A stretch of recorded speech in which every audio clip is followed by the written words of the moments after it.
Assalamualaikum warahmatullahi wabarakatuh.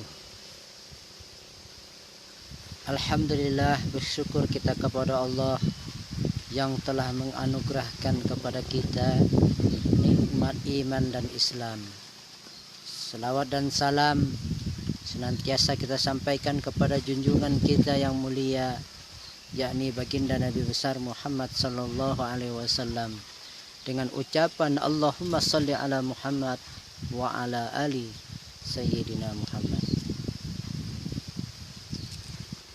Hadirin, ikhwan dan akhwat, kaum muslimin dan muslimat dimanapun Anda berada. Dikisahkan ada seorang tokoh sufi yang bernama Ibrahim bin Adham.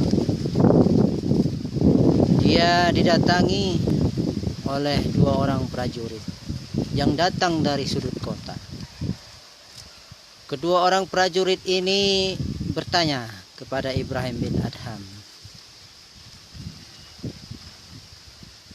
"Wahai Tuan, di manakah di sini tempat perkampungan?" Lalu dengan serta-merta Ibrahim bin Adham pun menunjuk ke arah pemakaman atau kuburan massal.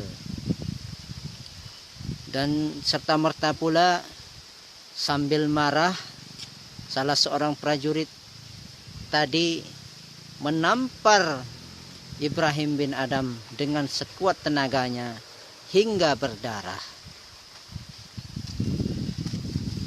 Lalu seketika itu, pada saat kejadian, ada seseorang penduduk negeri itu yang lewat dan melihat kejadian itu.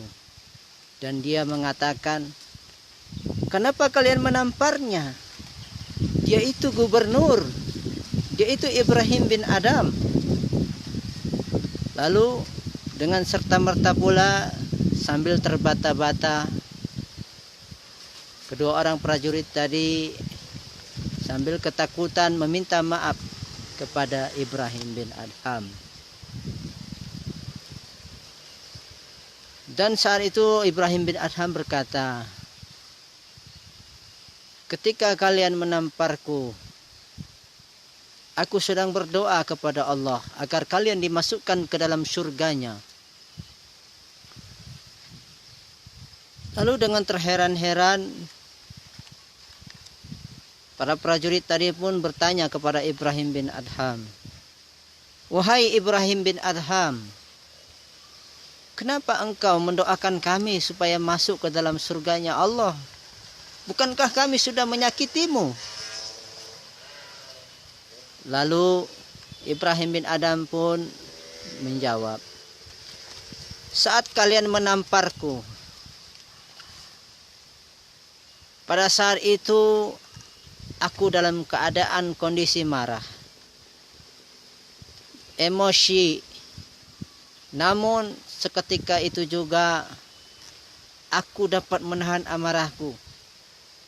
Dan Allah sudah berjanji di dalam Al-Quran bahwasanya apabila aku dapat menahan amarahku, Allah akan memberikan surganya. Oleh karena kalian berjasa menghantarkan aku ke dalam surganya Allah, maka aku pun berdoa kepada Allah, ya Allah, masukkanlah mereka berdua ini ke dalam surgamu." Hadirin, kaum muslimin dan muslimat yang berbahagia, dari kisah ini dapatlah kita mengambil inspirasi bahwasanya salah satu perintah Allah itu adalah bersabar. Dan bersabar ini mendapatkan pahala yang begitu banyak, yang dengan pahala itu dapat menggiring kita menuju surganya Allah Subhanahu wa taala. Sebagaimana firman Allah dalam Al-Qur'an pada surah An-Nazi'at, "Wa man khafa maqama rabbih wa nahan nafsa 'anil hawa fa innal jannata hiyal ma'wa." Barang siapa yang takut akan kebesaran Tuhannya. Wa nahan nafsa 'anil hawa, dan dia dapat menahan hawa nafsunya. Fa innal jannata hiyal ma'wa, maka sesungguhnya surgalah tempat kembalinya. Ayat ini memberikan gambaran bahwasanya apabila Allah menjanjikan surganya, maka pahalanya besar. Apabila kita dapat melakukan perintah Allah tersebut. Wa man khafa maqama rabbih wa nahan nafsa 'anil hawa fa innal jannata hiyal ma'wa. Barang siapa yang takut akan kebesaran Tuhannya, kemudian dia dapat menahan hawa nafsunya, fa innal jannata hiyal ma'wa, maka sungguh tempat kembalinya adalah surganya Allah Subhanahu wa taala. Kaum muslimin dan muslimat yang berbahagia, dalam hal menahan marah atau bersabar ini juga kita dapat mengambil inspirasi dari kisah Sayyidina Ali, di mana pada saat itu kita mengambil pelajaran. Sayyidina Ali pernah bertarung melawan musuhnya, dan ketika dia bertarung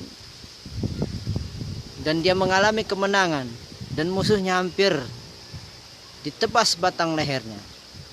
Ketika hendak menebas batang leher musuhnya itu, dengan serta-merta musuhnya meludahi Sayyidina Ali. Akhirnya Sayyidina Ali urung, enggak jadi untuk menebaskan pedangnya ke leher musuhnya.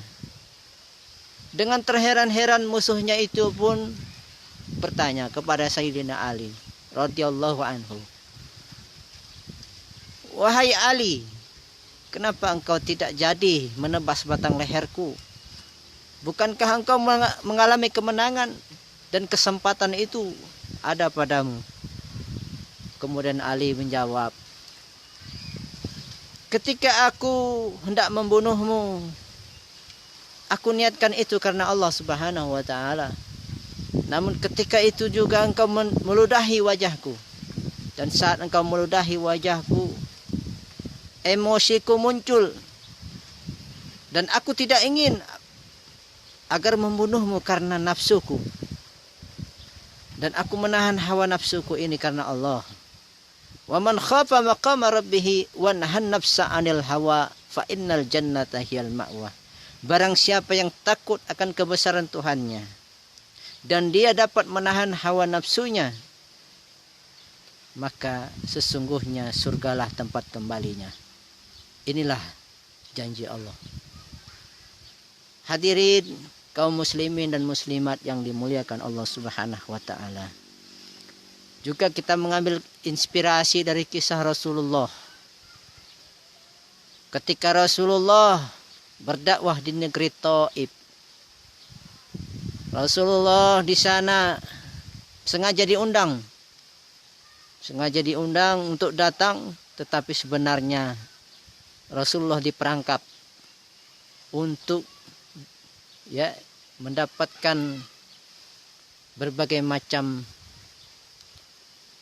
siksaan dari penduduk Taif. Mereka beramai-ramai melempari Rasulullah dengan batu. Dan pada saat itu Rasulullah melarikan diri, menjauhi diri dari negeri Taif. Dan saat itu juga kita mendengar dari kisahnya, Jibril alaihissalam menawarkan bantuan untuk menimpakan azab kepada umat Muhammad, kepada kaumnya di negeri Taif. Lalu apa kata Rasulullah? "La, jangan wahai Jibril." Justru Rasulullah mengatakan dan berdoa kepada Allah, "Allahumma hdi qaumi fa innahum la ya'lamun."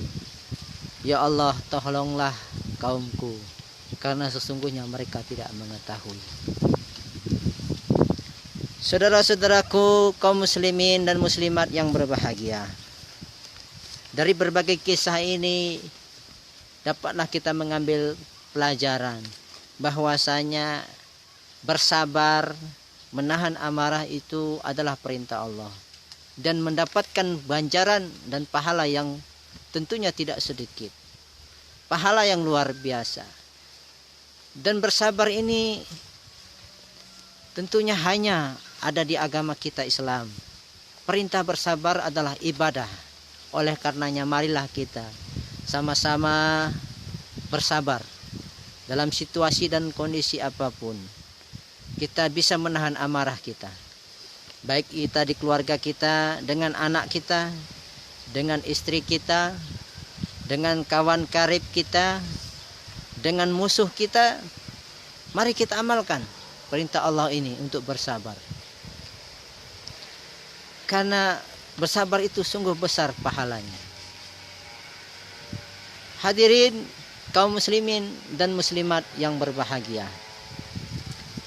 Lalu bagaimana halnya kalau kita untuk membalas apabila kita dizalimi? Apakah itu dibolehkan dalam Islam? Tentunya boleh.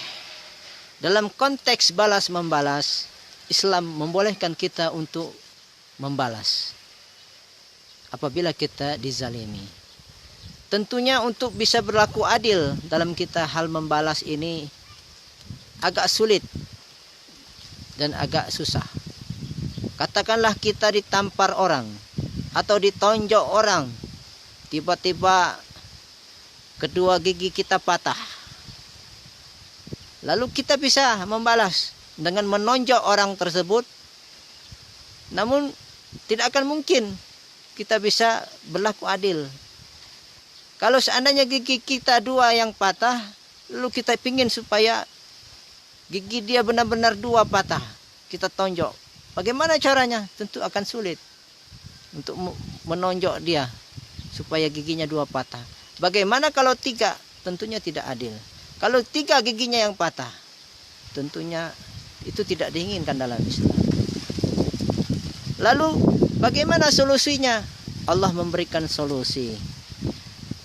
Ya, memberikan solusi yaitu memberikan maaf, itu lebih utama. Memberikan kemaafan kepada orang yang telah menzalimi kita itu jauh lebih utama ketimbang kita membalas dendam.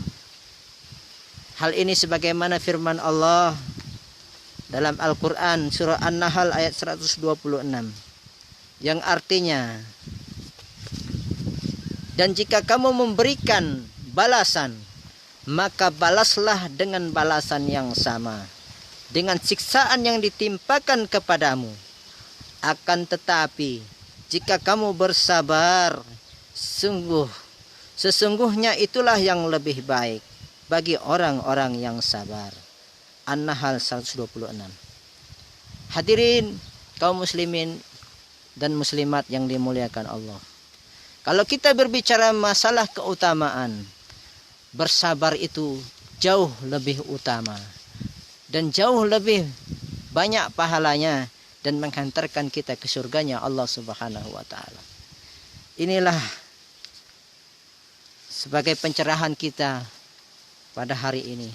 Mari sama-sama kita mengamalkan perintah Allah Subhanahu wa taala, yaitu bisa bersabar dan menahan amarah kita kepada orang-orang yang menzalimi kita. Karena sesungguhnya dengan bersabar itu kita akan mendapatkan banyak sekali pahala-pahala dari Allah Subhanahu wa taala dan menghantarkan kita ke surganya Allah. Barakallahu li wa lakum fil Qur'anil Karim. Wa nafa'ni wa iyyakum bima fihi minal ayati wa dzikril hakim. Wa taqabbala minni wa minkum tilawatahu innahu huwal ghafurur rahim. Fastaghfiruhu innahu huwal ghafurur rahim. Subhanakallahumma wa bihamdika asyhadu an la ilaha illa anta astaghfiruka wa atubu ilaik. Wassalamu alaikum warahmatullahi wabarakatuh.